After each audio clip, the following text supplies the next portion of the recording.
Hello everybody, welcome to CGTN social media platforms. I'm Silkina Ahluwalia, CGTN's Indonesia correspondent. Today, as you can see, we're going to have a lot of fun talking about food and cooking. I'm at Jakarta Eat Festival, but this festival is not just about food, it's about educating consumers and producers about food. And I'm not alone today. I'm joined by Ida Guntur, the director of Jakarta Eat Festival. Thank you so much for being here. My pleasure. Okay, Thank so you. before we start, talk to us a little bit about this festival. So this year, the theme, as you said, is Indonesia Food Rising. Indeed. What does that mean? Well, okay, so this is our second time doing Jakarta Eat Festival. We are actually coming from the creator of Jakarta Fashion Week, and for both fashion and for the food, it's actually we want to elevate these industries to the world stage. And we decided that Indonesian food is super rich. We're rich in our culture, we're rich in our heritage, and yet not many people understand it. And it's very difficult to define Indonesian food because each province has their own flavors. Exactly. I mean, if you're talking about Chinese food, it has nothing to do with Manadonese food. Completely different.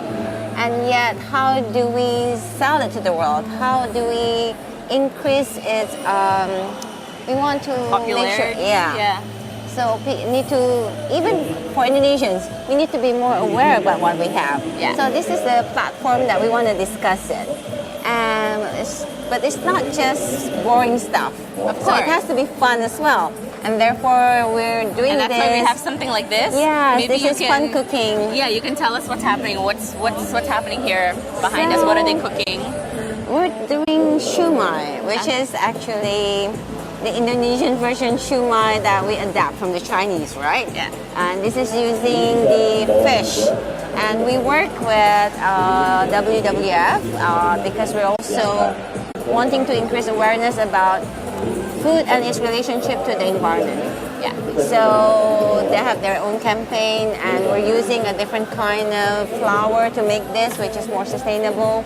And so it's fun. It's a fun way to increase awareness. And also you're including kids as well. I guess, at the same time, it's kind of teaching kids to, understand sustainability, I guess, as you said, and also have fun in the kitchen with their moms. Exactly.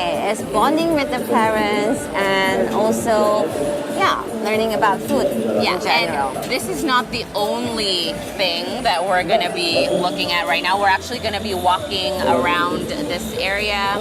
And we're going to see what kind of booths they have around here as well. So let's go. Oops! I'm so sorry. And we can show our viewers what else is here at Jakarta Eat Festival. It's fun. And also a lot of the talk nowadays, a lot of people want to kind of combine food and environment together because they realize that it's so important to eat sustainably and to, care about the environment in the process. Like what you eat doesn't have to be harmful. And also, it's so much harder to incorporate this into daily life. But you can start small. As an organizer. As an organizer, we decided let's do something. To be an eco-friendly festival is hard. Of course. And expensive. Very expensive. And that means all stakeholders have to be part of it. And because we're kind of new, it's only our second time. We decided that maybe our partners are not ready, but from our side we could. But at least the conversation has started. So we encourage our participants, those who are coming here, to bring their own tumbler, bring their own water bottle, because we provide water stations, free refill. And we don't provide bottled plastic water to our teams. So all our teams need to bring their own water bottle, and they can refill it for free. And no plastic bags. That said, that's only just one small part. But at least it's a small step towards something better in the future. So that's the thing that we do. And then, as you mentioned earlier about Indonesian food rising, I think the idea is, where do we want to go with our food industry? there's so much to be done. Preserving the heritage, that's one. Yeah. But where is it going to go? About the future food, like tempe. Tempe is so Indonesian. And it's also gaining a popularity in Western countries because veganism is rising. Exactly. Yeah. And yet, soy, we still need to import soy. So all of this that we need to understand better. Yeah. And we had a movie screening yesterday, No Bag, with about street food from Netflix. Yeah. About the street food in Jakarta. Yeah. I've seen that. I'm pretty Yes. sure many people have seen that, Yes. that episode. Street food is huge, and Yeah. yet it's just there because there's no improvement. We need more. It's not being elevated, really. No. Yeah. And it's not just that. It's also about hygiene. Yeah. About the ingredients that people use for the street food. These are the things that we need to Talk about. Yeah. And eventually will be better. Yeah. And also, you talk about future food. Can you tell us a little bit about that? We did have a conversation about how even technology is changing the food industry. Totally. Yeah. So, So one thing, how is it changing the Indonesian food industry? I think hugely. Yeah. How we consume food is all about ordering online. That's People true. buy groceries online. Yeah. And that's one side of the coin. But the other side of the coin is this. The other side of the coin is it allows all the small, medium enterprises, those moms working in their kitchen, they have the platform to sell their products. Yeah. And therefore, the economy is moving, the domino effect's moving. Yeah. And that's fantastic because in the old days, all these mom cooks, Yeah. the home chefs, Yeah. they have no place to sell. They can't afford the rent. Yeah. To And now open- it's just in this little screen right here. Exactly. Yeah. From the smallest things, Yeah. selling them on social media, Yeah. selling them on, like kue kering, Yeah. the snacks. Yeah. I mean, they can sell it on online shops, Yeah. the e-commerce. Yeah. So all of these are changing the industry. Yeah. But that's not just that. I mean, we're talking about improving also the human resources. I mean, why can't all the waitresses get certified Yeah. about hygienes, about the basic level of service? Yeah. So all of these there's so much opportunities. Yeah, I mean, on the surface, we just think of it as like an eating festival, but really it goes very deep, and it is really about informing, like I said Yes. at the beginning, consumers and also producers about how they can elevate Yes. Indonesian food. Exactly. Do you think that it's easy to get Indonesian food to the global level? I mean, we were talking about how Thai food and Vietnamese food are, it's very common.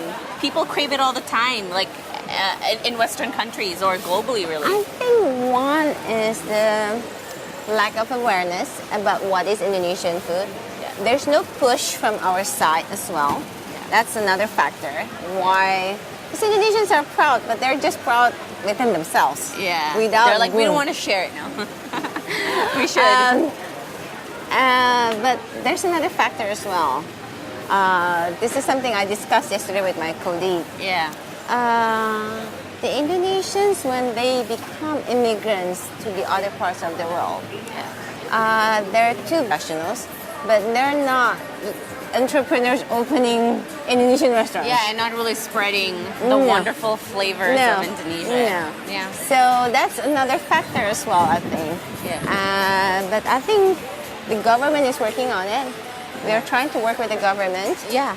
And That's actually, really important. You need that support. Actually, later, we have a discussion on Ubud because Ubud is a quite important place for Indonesian gastronomy. Yep. So many top chefs are moving to Ubud. Yep. So many fine restaurants there. Yeah. And the fantastic part is that they work with local produce. Yeah, like I went to a place called Room for Dessert. It Yes, was an Room American for- chef. Yeah, Yes. it was an American chef that is basically introducing even to the locals. Somebody like me, I've never I don't know what are some of the local fruits and flavors, and it's good that. Yes. But I mean, I guess we should also encourage our own people to do the same. Yeah. Indeed.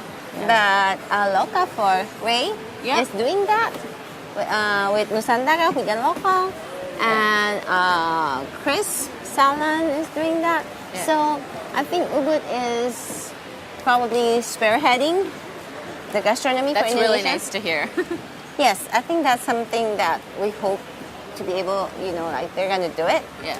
And so, yeah, Ubud is a gastronomy destination for Indonesia, probably better than Jakarta. Yeah. And that's something we're happy to know. And so, what else? It's just an hour away from here, so Indeed. we can explore Ubud's Indeed. food heaven anytime. What do you think are some of the highlights of this year's events? I know that tonight we have a molecular gastronomy event, which is of course very interesting as well because molecular gastronomy and the chef specializes in Indonesian food, so it's almost like doing very fun things with Indonesian food, I guess, because I mean I've tried it and there's a lot of flavors that I didn't even know existed or dishes that I didn't even know existed. I think even you, that somebody that loves food, must be so difficult to remember every single Indonesian food from everywhere. I think we chose Yeah. the molecular dining tonight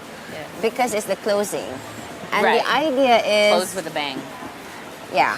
The idea is Indonesian food rising to infinity and beyond, right? Yeah. Like there's So much potential. So much potential. So many things like we to could look go anywhere. forward to. Yeah, exactly. But we can go have to never. start. Yes. Yeah, we cannot just be heroes in our own yard, Yeah, We that's a really good way of putting it because it's like what we have if we want, we should want other people to enjoy it as well. Exactly. And what are some of your hopes for Indonesian food in the future, and how do you hope, what kind of support do you think you're expecting to kind of help Indonesian food really propel itself and, elevate itself like into the international world?